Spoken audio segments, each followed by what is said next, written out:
सुधीर मुनगंटीवार यांना मंत्रिपद न मिळाल्यामुळे आर्य वैश्य कोमटी समाजात नाराजी आहे.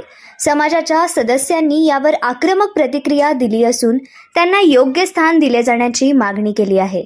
समाजाने मुनगंटीवार यांना मंत्रिमंडळात समाविष्ट न केल्यामुळे विरोध केला आहे. हे वाद अजून चिघळू शकतात, कारण समाजाच्या सर्वसाधारण लोकांची नाराजी स्पष्टपणे दिसून येत आहे. यावर लवकरच निर्णय घेतला जाऊ शकतो अशी अपेक्षा आहे.